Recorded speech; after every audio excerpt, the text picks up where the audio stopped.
Hey guys, so this is Ujjwal Kumar Sen and आप देख रहे हैं उज्जवल कुमार सेन यूट्यूब चैनल। तो आज एसएससी जेई का जो रिजल्ट है पहले आ चुका था, थोड़ा लेट हो गया इंटरव्यू, बट जिन्होंने क्रैक करा उनसे जानेंगे भाई कैसे प्रिपरेशन करना चाहिए आप लोगों को, और बहुत सारे क्वेश्चन से पूछेंगे। तो पहले जानते हैं इनके बारे में। तो Manisha, thank you very much for talking to us.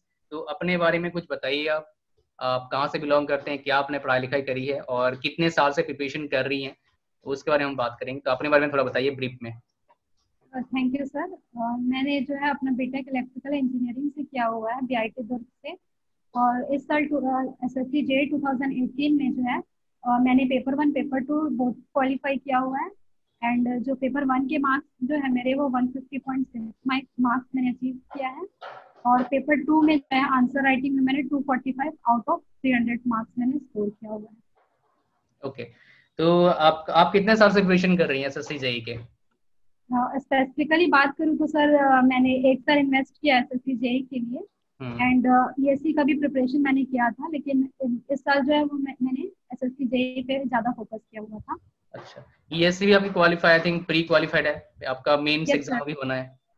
Yes चलिए, सर, प्री मैंने क्वालिफाई किया है एंड मेंस का मेरा जो है एग्जाम देना बचा है। ओके। तो आपके जो बीटेक का परसेंटेज या एमटेक भी आपने करी हुई है, तो एमटेक का परसेंटेज मैटर करता है एसएससी जी प्रिपरेशन में? परसेंटेज मैटर करता है प्रिपरेशन में? नहीं सर, परसेंटेज तो मैटर नहीं करता है, लेकिन फिर भी जो है आपका थोड़ा आंसर राइटिंग का प्रैक्टिस होगा तो आप सेमेस्टर लिखे जैसे लिख सकते हैं अच्छे से। अ, उस सेमेस्टर राइटिंग मेनली आपका पेपर 2 में जो है वो पेपर टू में आपको फायदा करेगा अगर आपका राइटिंग मतलब अच्छा है, बिकॉज राइटिंग। हाँ सब्जेक्टिव क्योंकि पेपर होता है, तो उसमें मैं आऊंगा। यस। तो आप शुरू करते हैं एसएससी जेई का प्रिपरेशन का, बिकॉज मेन मोटो हमारे था, बिकॉज आपने एसएससी दोनों पेपर क्वालिफाई कर लिया है, पेपर 1 पेपर 2 अच्छे मार्क्स नहीं, होपफुली आपका हो जाएगा, आई थिंक सो। सो आप मुझे बताइए, अगर मान लो बच्चा कोई अभी एडमिशन लिया है, चाहे डिप्लोमा में लिया है या बीटेक में लिया है, कौन से ईयर से वो प्रिपरेशन शुरू करे एसएससी जेई को क्रैक करने के लिए? सर जैसे गेट के लिए हम पहले ही जो 3rd ईयर 2nd ईयर से बच्चे लग जाते हैं, लेकिन एसएससी जेई के लिए आपको इतना ज्यादा नहीं है, जो कोर्स है वो थोड़ा सा कम है गेट और ईएससी के कंपेयर में। तो आपको जो है अगर आप 1 ईयर बहुत ही अच्छे से प्रिपेयर कर रहे हैं तो आप इजीली क्वालिफाई कर सकते हैं प्री भी और मेंस भी। बट मेंस के लिए थोड़ा आपको आंसर राइटिंग का प्रैक्टिस करना पड़ेगा। बाकी मैं जो स्ट्रेटेजी आपसे शेयर करूंगी बच्चों से कि कैसे प्री और मेंस अलग अलग हम स्ट्रेटेजी फॉलो कर सकते हैं। ओके, मैं उस पे आऊंगा मैं। तो आप मुझे बताइए, स्टार्टिंग कोई करता है पढ़ने के लिए, बच्चा स्टार्ट कर रहा है, ठीक है, तो स्टार्टिंग में क्या क्या मिस्टेक्स हम करते हैं? मतलब मान लो हम शुरू कर रहे हैं तो बहुत से मिस्टेक्स करते हैं, तो आप मुझे बताइए क्या क्या मिस्टेक्स बच्चे इन जनरल करते हैं, आपने पढ़ी है तो, ताकि बच्चे उन मिस्टेक्स को रिपीट ना करें। जी सर, बच्चे जो फर्स्ट मिस्टेक करते हैं थोड़ा सा सिलेबस से अवेयर नहीं होते हैं, रेंडमली स्टार्ट कर देते हैं, जनरली देखा गया है। और एसएससी का जो सिलेबस है वो मेंशन है, बहुत ही छोटा सा सिलेबस है, आपको उसी पे फोकस करना है। और कुछ जो ऐसा 1-2 टॉपिक ऐसे हैं जो कि गेट और ईएससी में नहीं है, तो स्टूडेंट को उस पर फोकस करना चाहिए। और सेकेंड जो मिस्टेक करते हैं बच्चे, टेस्ट सीरीज नहीं देते हैं, वो रैंडमली जो है वो अपना प्रिपरेशन करते हैं, लेकिन टेस्ट सीरीज वो अटेम्प्ट नहीं करते हैं। तो मेरे हिसाब से जो है ये मेजर मिस्टेक हो जाता है। और ओके। अपने एरर को एनालिसिस नहीं करते हैं कि कौन सा फील्ड इनका जो वीक है। क्या बिना कोचिंग के प्रिपरेशन किया जा सकता है एसएससी जेई के लिए? हाँ सर, बिल्कुल किया जा सकता है, बिना इस कोचिंग की ज्यादा जरूरत नीड नहीं होती है। सिर्फ जो आपने अभी तक अपना सेमेस्टर में पढ़ा है उसी से ओरिएंटेड जो है सिलेबस रहता है, उस पर फोकस करना है। तो मेरे हिसाब से कोचिंग का रिक्वायरमेंट ज्यादा नहीं है सर। अच्छा, मान लीजिए कोई बच्चा ऐसा कुछ भी नहीं पता, तो कैसे प्रिपरेशन करेगा स्टार्ट? सर प्रिपरेशन जो है वो देखेगा सिलेबस क्या है, एंड बहुत सारे यूट्यूब चैनल जो है वो coaching online study material provide कर रहे हैं, तो मैं सजेस्ट करूंगी कि वो उससे अच्छे से प्रिपेयर कर सकते हैं उनसे।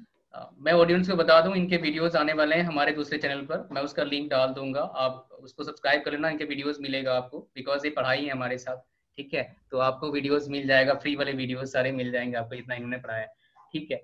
तो आगे हम बात करेंगे, जैसे सबसे इम्पोर्टेंट बात है, बहुत सारे बच्चे क्या करते हैं, एक पॉइंट पर आके ना उनको ना एक तरह का डिमोटिवेशन आता है कि बहुत कंपटीशन है, कैसे होगा। तो कंपटीशन को बीट करने का क्या सिंपल फॉर्मूला आपके पास है?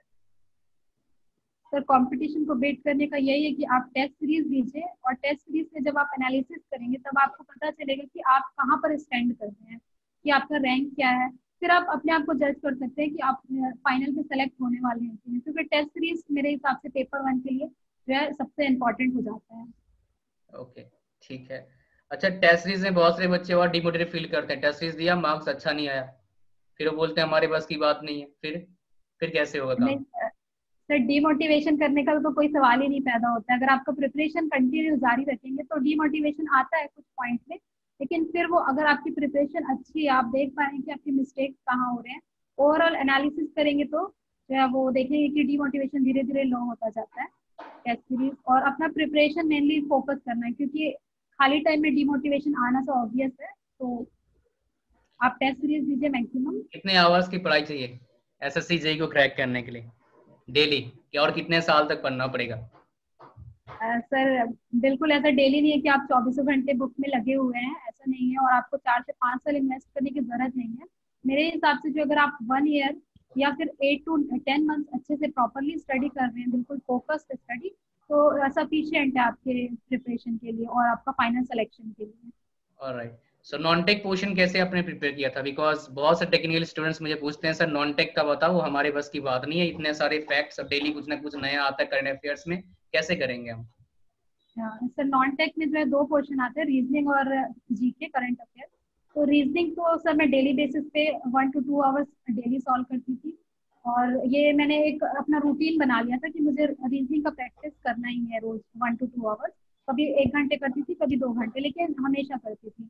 और इससे क्या है, मेरी प्रैक्टिस हो जाती थी, तो आराम से जो है टेस्ट सीरीज में मैं अच्छा परफॉर्म कर पाती थी। और सेकंड अगर जीके की बात करूँ तो जीके जो है वो थोड़ा बहुत हिस्ट्री, ज्योग्राफी, पॉलिटिक्स मैंने कवर किया था। मेनली फोकस मेरा करंट अफेयर पे था। जो भी वीडियोस आते हैं ऑनलाइन उस पर मैं फोकस करती थी। जो एमसीक्यूज क्वेश्चन आते हैं, स्टडी आईक्यू के भी काफी अच्छे वीडियोस हैं, उनको मैं देख करके अपना करंट अफेयर का पढ़ाई करती है। ओके, सो करंट अफेयर्स मतलब आपको अप टू डेट रहने के लिए आपको वीडियोस देखिए, या फिर जो न्यूज़ पेपर के मेन इंपॉर्टेंट चीजें हैं उसको आप पढ़ सकते हैं, राइट? तो आप जो मान लो वीडियोस आपने देखा या फिर न्यूज़ पेपर पढ़ी आप, तो उससे आपने नोट्स बनाए या फिर देख के बस उसके कुछ नहीं नोट्स बनाया सर, था आपने करंट यस अफेयर्स मैंने के? थोड़ा नोट्स मैंने बनाया हुआ था। करंट डेली बेसिस पे तो नहीं होता था, बट जो है मैंने ये देख लिया था कि 1 वीक तक मुझे एक जैसे 1 वीक का करंट अफेयर जो कवर करना है। और उसके जो मुझे बहुत ज्यादा इंपॉर्टेंट जैसे कि अवार्ड्स है, ये सबको मैं नोट कर लिया करती थी। और फिर जब एग्जाम आने वाला था तो उसको मैंने रिविजन किया हुआ था। अच्छा, तो आप जो नोट्स मान लो पढ़ लिया आपने, कुछ चीजें पढ़ रहे हो आप, तो नेक्स्ट कब रिवीजन करती थी? मान लो आज आपने कुछ पढ़ा है, आप पढ़ी कुछ, नेक्स्ट कब रिवीजन करती थी आप उस चीज को, ताकि आपके दिमाग में रिकॉल होता रहे और इजीली आप कंफ्यूज ना हो एग्जाम में बैठ के कि भाई ये क्या था। सर मैंने पहले वीकली स्टडी किया हुआ था कि 1 वीक का मैं करंट अफेयर का नोट्स बना लूंगी। फिर वीक वीक बाय वीक, जैसे 4 वीक हो गया तो 1 मंथ का मैं फिर कंपाइल कर करके उसको जो है रिवीजन कर लिया करती थी। और फिर एक वीडियो मैं एक मंथली बेसिस का एक वीडियो देख लिया करती थी। तो इससे जो भी मेरे डाउट्स थे और दोबारा रिवीजन करने में थोड़ा आसानी हो जाती। ओके, आपने जो एसएससी जी के टेस्ट सीरीज दिया करती थी पेपर 1 में, कितने मार्क्स आपके आते थे? सर मेरे मार्क्स तो ऑन एन एवरेज जो है वो 145 1 to 50 अराउंड जो है मूव करता था। इसमें ओके, कभी 130 आ जाते थे, कभी 150 प्लस भी चले जाते थे मेरे मार्क्स। 5 ऐसे क्या टिप्स आप देना चाहेंगी जो नए बच्चे एसएससी जी का प्रिपरेशन करना चाहते हैं? 5 टिप्स।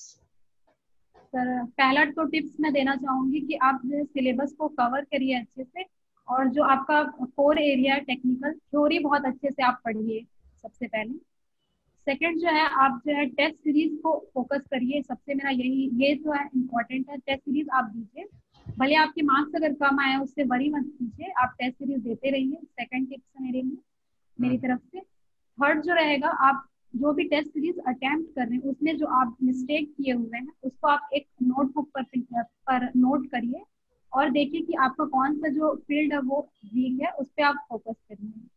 और मेंस के लिए मैं ये बोलना चाहूंगी कि आप जो है वो प्रैक्टिस करिए, ज्यादा से ज्यादा लिखने की प्रैक्टिस करिए। डायग्राम्स आप ड्रॉ करिए, क्योंकि जो है बच्चा प्री में निकल जाता है, मेंस में मेनली रह जाता है।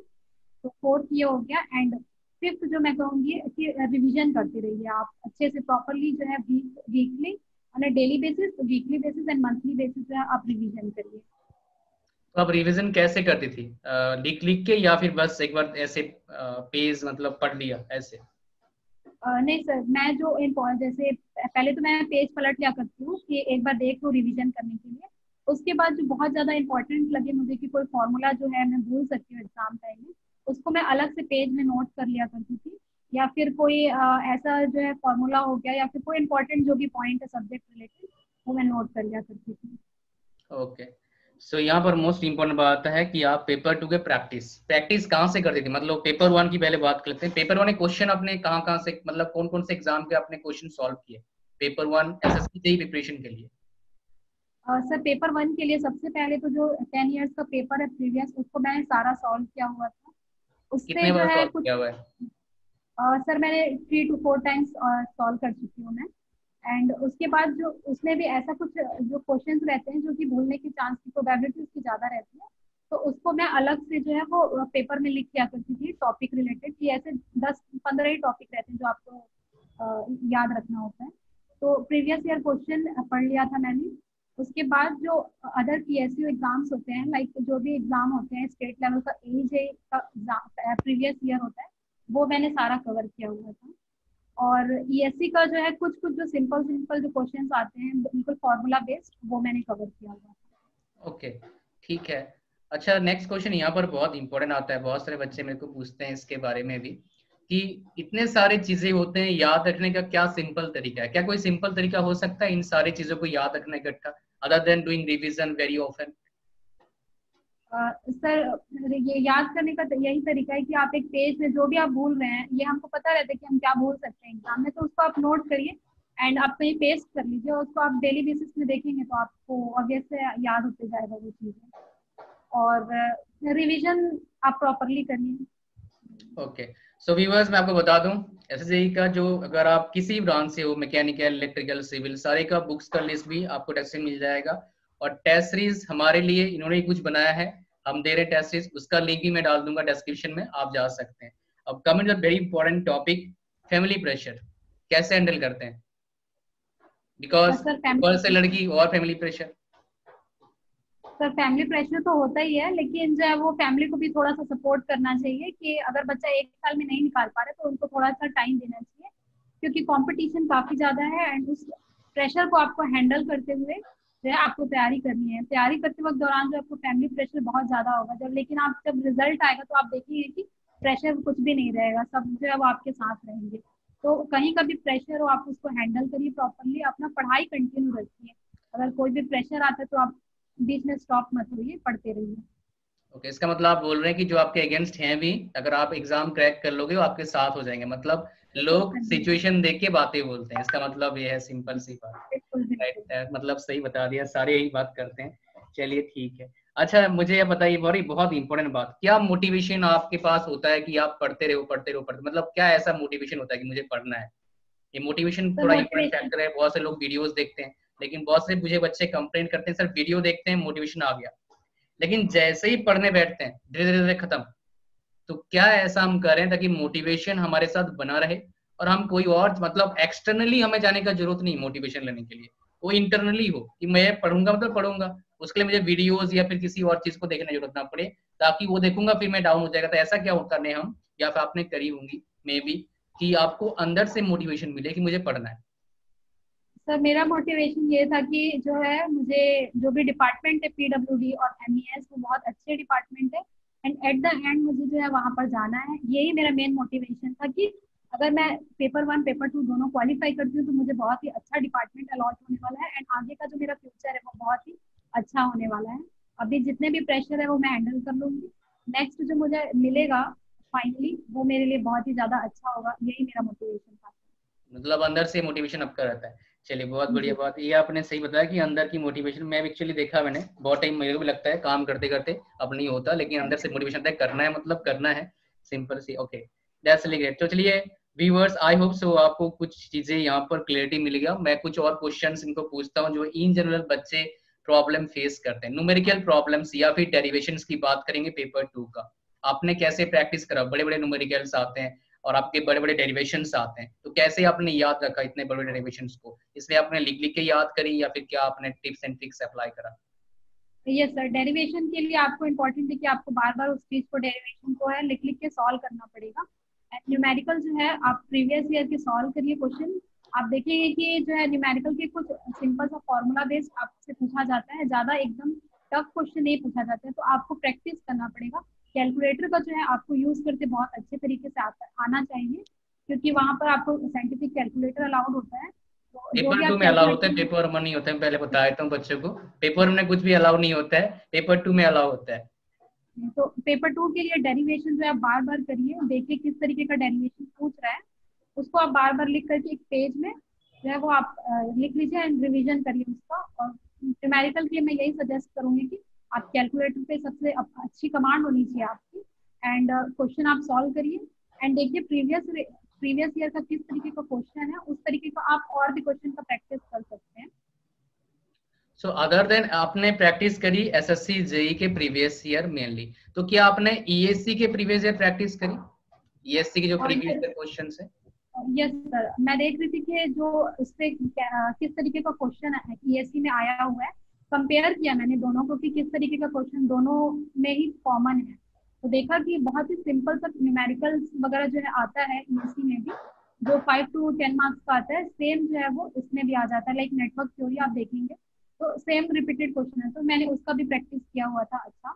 एंड मेरा ये ईएससी प्री क्वालिफाई है ऑलरेडी, तो मेंस के लिए जो है मैंने ईएससी का भी प्रिपेयर किया हुआ था। ओके, सो मान लीजिए आपके पास ना बहुत से सब्जेक्ट हमारे पास होते हैं, राइट? तो आप कौन सा चीज प्रेफर करते थी पहले पढ़ना, जिसमें आपके पास नॉलेज ज्यादा है या फिर जिसमें आपका जो आपका वीक पॉइंट है वो? सर पहले जो वीक पॉइंट है मैं उस पर फोकस करती थी, क्योंकि नॉलेज वाला क्वेश्चन हमसे हमेशा बनेगा। अगर आज याद है तो वो 2 साल बाद भी आपको याद रहेगा, लेकिन जो वीक पॉइंट है उस पर फोकस करना मेरे हिसाब से ज्यादा अच्छा रहेगा, और मैंने वही किया था। जो भी मेरे वीक पॉइंट है उसको नोट करती थी, और टेस्ट सीरीज में मैं ये देखती थी कि दोबारा उस चीज पे मुझसे गलती ना हो, तो इस पे मैंने फोकस किया हुआ था। ओके। अच्छा, यहाँ पर बहुत सारे बच्चों का यही प्रॉब्लम होता है। मान लो क्या होता है, वो बोलते हैं कि सर मैं कुछ भी कर लूं, ये मैं भूल जाता हूँ, मेरे से होता नहीं है। उस केस में क्या करना चाहिए? तो मैं यही सजेस्ट करूंगी, मेरे साथ भी ऐसा होता है कि सर 5 से 6 क्वेश्चन या टॉपिक ऐसे रह जाते हैं जिसमें मैं हमेशा भूलती थी। लेकिन फिर जब मैंने देखा कि एक टेस्ट सीरीज में मुझसे गलती हो रही है, तो वो दोबारा रिपीट ना हो मुझसे, तो मैं यही करती थी कि उस चीज को मैं एक वॉल पे पेस्ट कर लिया करती थी, और फिर डेली बेसिस पे उस चीज को, जब आप चीजों को डेली बेसिस पे देखेंगे तो ऑटोमेटिकली फीड होते जाते हैं आपके माइंड में। या फिर आप मोबाइल में स्क्रीनशॉट मैं ले लिया करती थी, और कभी भी जैसे मुझे फ्री टाइम मिला या फिर कहीं भी मैं जैसे कोई खाली टाइम पे उसको एक बार देख लिया करती थी, ताकि जो है दिमाग में सेट होता है मेरे। आप तो न्यूज मोबाइल चैनल।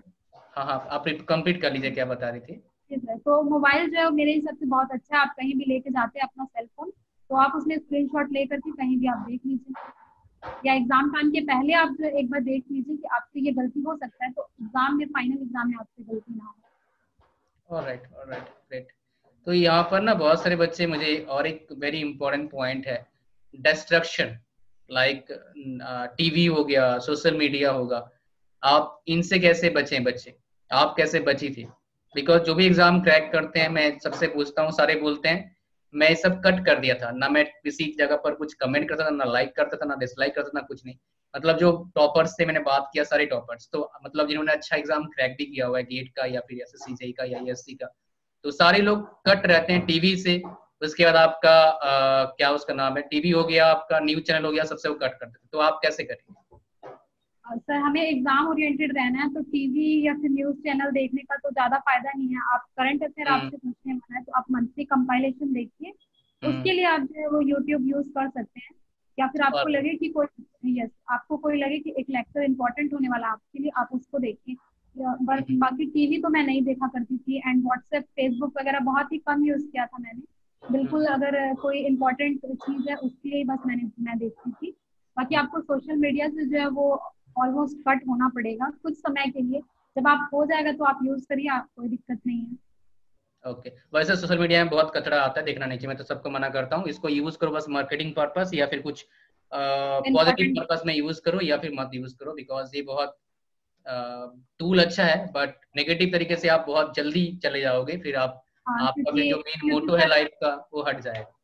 एक डीमोटिवेशन और भी आता है स्टूडेंट के बीच में, कि उनका जो फ्रेंड सर्कल हुआ करता है, तो वो फेसबुक स्क्रॉल करते करते देखते हैं कि आज ये यहाँ है या वहाँ है। तो उस चीज़ से हमें हमें बचना है, उस चीज़ को हमें थोड़ा सा नेग्लेक्ट करना है अपने प्रिपरेशन के दौरान, क्योंकि अल्टीमेटली आप भी वहाँ पहुँचने वाले हैं, तो ये आपके लिए मोटिवेशन हो सकता है। Okay, great.